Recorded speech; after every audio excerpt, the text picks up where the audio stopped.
శ్రీ గురుభ్యో నమః. శ్రీమాత్రే నమః. 2026వ సంవత్సరం వచ్చేసింది. మనందరిలో కూడా కొత్త ఉత్సాహం వచ్చేస్తుంది. ఈ సంవత్సరం ఎలా ఉంటుంది మనకి? మన రాశి మేషరాశి కదా, మన రాశి మిథున రాశి కదా, మన రాశి తుల రాశి కదా, లేదా మన రాశి మకర రాశి కదా. ఈ రాశికి ఇప్పటి వరకు ఉన్న మనము ఎదురు చూస్తూ ఉన్నటువంటి సమస్యలన్నీ పోతాయా పోవా? ఇంకా ఈ సంవత్సరంలో కూడా ఇంకా ఏమన్నా కష్టాలు క్యారీ ఫార్వర్డ్ అవుతూ ఉంటాయా అనేది చాలా మందిలో ఒక ఉత్సుకత. మనము తెలుసుకోవాలి అని. నిజానికి ప్రతి సంవత్సరము కూడా ఉగాది నుంచి మరుసటి సంవత్సరం ఉగాది వరకు మనము రాశి ఫలితాలు చెప్పుకుంటూ ఉంటాం.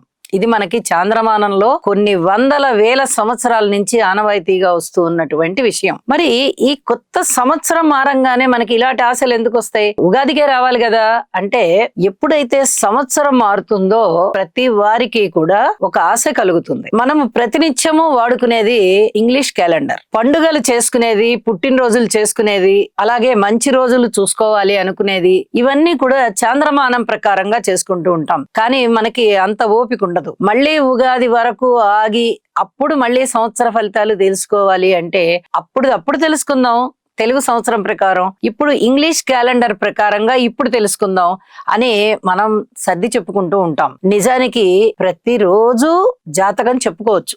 ఈ రోజు ఎలా ఉంటుంది, ఈ రోజు ఎలా ఉంటుంది అని. చాంద్రమానం అనగానే చంద్రుడి యొక్క గమనము నుంచి మనము ఫలితాలు తీసుకుంటాం. అది జనవరి 1 అయినా, లేదా జనవరి 10 అయినా, జనవరి 20 అయినా, ఏ తేదీ అయినా కూడా ఆ రోజున్నటువంటి గ్రహస్థితిని బట్టి దీర్ఘకాల సంచారం చేసే గ్రహాలు, అలాగే నిర్దేశ సమయం ప్రకారం ఒక నెల రోజుల 45 రోజుల ఈ విధంగా సంచారం చేసే గ్రహాలు, వాటన్నిటినీ పరిగణనలోనికి తీసుకుని మనము ఈ జ్యోతిష్యాన్ని చెప్పుకోవచ్చు. అందువల్ల కూడా కొత్త సంవత్సరం మారంగానే ఈ సంవత్సరం మనకి ఎలా ఉంటుంది అనేది చెప్పుకుంటూ ఉంటాం అన్నమాట.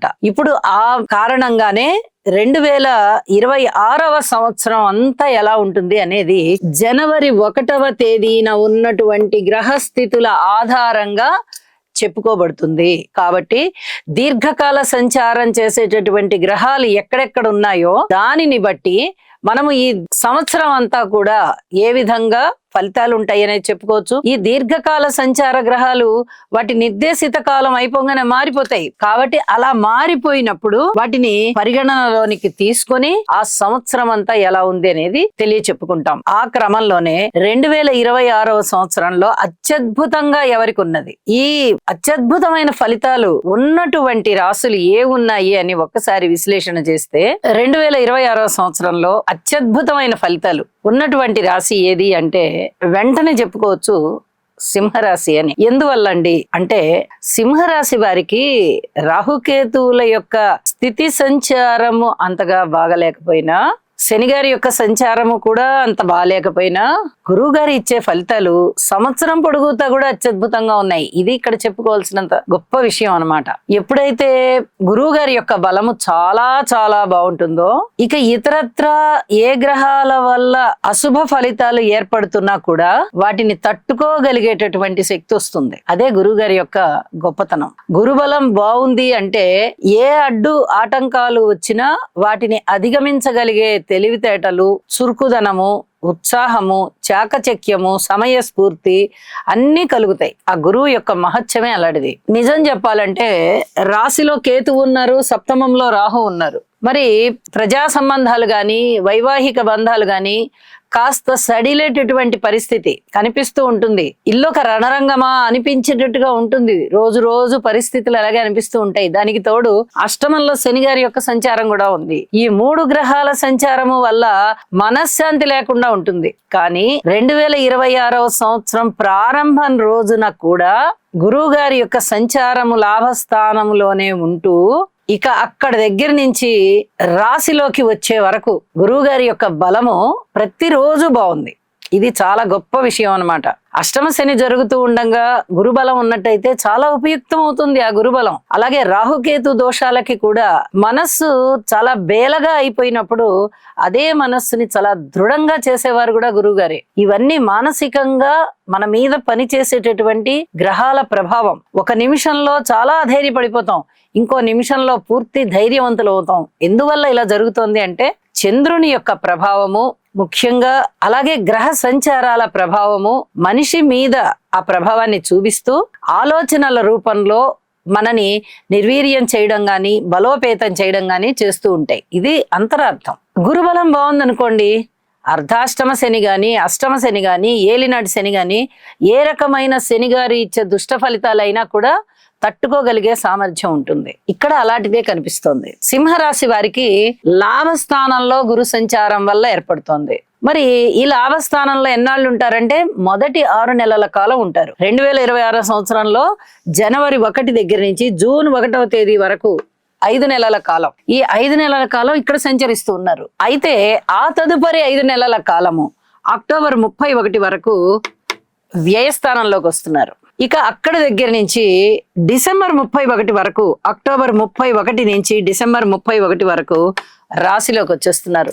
లాభస్థానంలో ఉన్నప్పుడైనా, వ్యయస్థానంలో ఉన్నప్పుడైనా, రాశిలో ఉన్నప్పుడైనా ఈ 3 సంచారాల కాలంలో కూడా ఊహించని విధంగా లాభాలను ఇవ్వడము, అలాగే ధర్మబద్ధమైనటువంటి తీర్పు చెప్పడము, ఒక పెద్ద మనిషి తరహాగా ప్రవర్తించడము, అనుకూలమైనటువంటి స్థాన చలనాలు పొందడము, సన్మాన సత్కారాలు అందుకోవడము, ఊహించని విధంగా ధన లాభాలను అందుకోవడము, ఆదాయం పెరగడము, మాట పరపతి పెరగడము, క్రమశిక్షణ పెరగడము, వేద విద్యలు నేర్చుకోవడము, పెద్దవాళ్ళని చాలా గౌరవించడము. అంటే అప్పటి వరకు లేదా అని అనద్దు, అప్పటి వరకు ఉన్న దానికన్నా కూడా ఎక్కువగా మీరు ప్రాధాన్యతనిస్తారు. గౌరవించడము, అతిథి మర్యాదలు బాగా చేయడము, ఆశ్రమాలకు వెళ్ళడము, మీ ఆశయ సాధన కోసం గట్టి కృషి చేయడము, గురువు గారి యొక్క ఆశీస్సులు తీసుకున్నామా అన్నంత గొప్పగా మీ పనులన్నీ అవడము, విజయావకాశాలు పొందడము, సంతానం బాగుండడము, వివాహం జీవితం బాగుండడము, వివాహాలు అవడము, వేరే ఇళ్లల్లో మీ బంధువర్గంలో గాని, మిత్రవర్గంలో గాని వివాహాది శుభకార్యాలు కుదరడానికి మీ ప్రమేయం ఉండడము, మీ పాత్ర ఉండడము, మీ మాట పలుకుబడి ఉండడము, స్థిర చరాస్తులు పెంపుదల కోసం మీరు చేసేటటువంటి కృషి బాగుండడము, సత్ఫలితాలు ఇవ్వడము, అనేకమైనటువంటి శుభకార్యాలు గురువు గారు లాభంలో ఉన్నప్పుడు, వ్యయంలో ఉన్నప్పుడు, రాశిలో ఉన్నప్పుడు సింహరాశి వారికి జరుగుతాయి అని చెప్పడంలో ఎటువంటి సందేహం లేదు.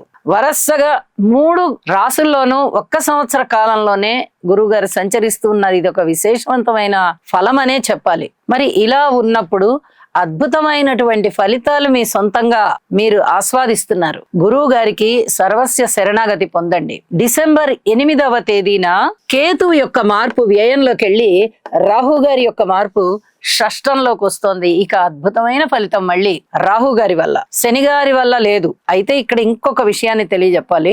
ఎవరైనా బలంగా విడాకులు కోరుకున్నట్టయితే విడాకులైపోతాయి. భార్యాభర్తల మధ్య అనుకూలత ఉండబోదు. అలాగే అనుకూలమైనటువంటి వీళ్ళు మన శ్రేయస్సు కోరేవారు అని ఎవరిని నమ్మకండి. అందరూ పైకి నమ్మికగానే ఉంటారు, కానీ చివరి నిమిషంలో గాని వారి యొక్క వ్యతిరేకత తెలియదు. ఇది చెప్పదగినటువంటి సూచనగా తెలియచేస్తూ ఉన్నాను. గురువు గారికి సర్వస్వ శరణాగతి పొందండి. శివనామస్మరణ చేయండి. శివ కుటుంబం యొక్క చిత్రపటాన్ని పూజా మందిరంలో పెట్టుకొని పూజించండి. శివ ఆరాధన చెయ్యండి. అద్భుతమైన ఫలితాలు ఈ సంవత్సరం అంతా గురువు గారి ద్వారా మీకు వస్తున్నాయి అని చెప్పి తెలియజేస్తూ ఉన్నాను. శుభం.